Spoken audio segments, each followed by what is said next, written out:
एक किसान रो रहा था। उसकी फसल उसकी नहीं थी। एक मजदूर भूख से तड़प रहा था। उसकी मेहनत की कीमत उससे नहीं मिल रही थी। अंग्रेज हंसते थे। उन्हें लगता था हिंदुस्तान कभी खड़ा नहीं होगा। लेकिन उन्हें क्या पता था कि इस मिट्टी से एक ऐसी ताकत उठने वाली है जो न तलवार उठाएगी न खून बहाएगी, मगर फिर भी दुनिया की सबसे ताकतवर हुकूमत को झुकने पर मजबूर कर देगी। उस ताकत का नाम था सत्याग्रह। और इस कहानी के मरकज में थे महात्मा गांधी। चंपारण आज के बिहार का एक इलाका। यहाँ के किसान जमीन के मालिक होते हुए भी गुलाम थे। अंग्रेज प्लांटर्स उन्हें मजबूर करते थे कि वो अपनी जमीन का एक हिस्सा सिर्फ नील उगाने के लिए रखें।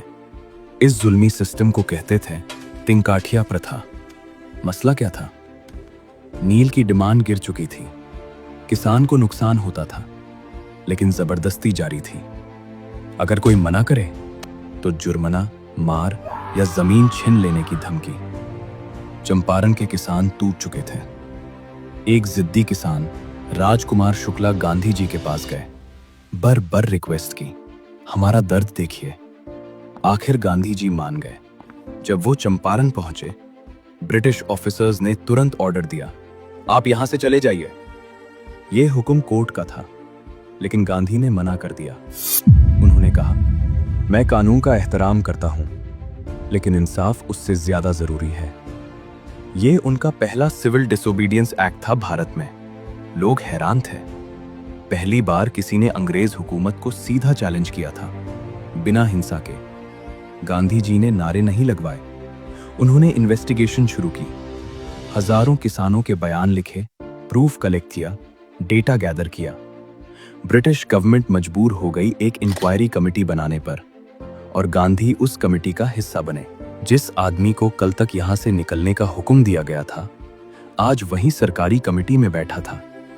रिजल्ट 25% इल्लीगल पैसा वापस, तिनकाठिया सिस्टम खत्म, किसानों को राहत। ये सिर्फ पैसों की जीत नहीं थी, ये सेल्फ रिस्पेक्ट की जीत थी। चंपारण ने गांधी को कौमी लीडर बना दिया। अब सीन शिफ्ट होता है अहमदाबाद की तरफ। यहाँ टेक्सटाइल मिल्स में हजारों मजदूर काम करते थे। प्लेग के दौरान उन्हें एक्स्ट्रा बोनस दिया गया था। जब प्लेग खत्म हुआ, मिल ओनर्स ने बोनस वापस लेने का फैसला किया। मजदूर ने कहा, महंगाई बढ़ चुकी है, हमें 50% तनख्वाह बढ़ाओ। मलिक बोले, सिर्फ 20%। टेंशन बढ़ गई। मजदूर गांधी के पास आए। गांधी ने उन्हें कहा, स्ट्राइक करो, लेकिन डिसिप्लिन के साथ, कोई हिंसा नहीं। स्ट्राइक शुरू हो गई। दिन गुजारते गए। मजदूरों के घरों में राशन कम होने लगा। लोग टूटने लगे। और फिर गांधी ने एक शॉकिंग स्टेप लिया। उन्होंने खुद भूख हड़ताल शुरू कर दी। उन्होंने कहा, जब तक इंसाफ नहीं मिलेगा, मैं खाना नहीं खाऊंगा। यह सिर्फ प्रोटेस्ट नहीं था, यह मॉरल प्रेशर था। फाइनल रिजल्ट 3 दिन के अंदर मिल ओनर्स मान गए। 35% वेज इंक्रीज अप्रूव हुआ। मजदूर जीत गए। चंपारण ने गांव जगाया, अहमदाबाद ने शहर जगाया। दोनों ने ब्रिटिश राज को सिग्नल दिया, हिंदुस्तान अब चुप रहने वाला नहीं।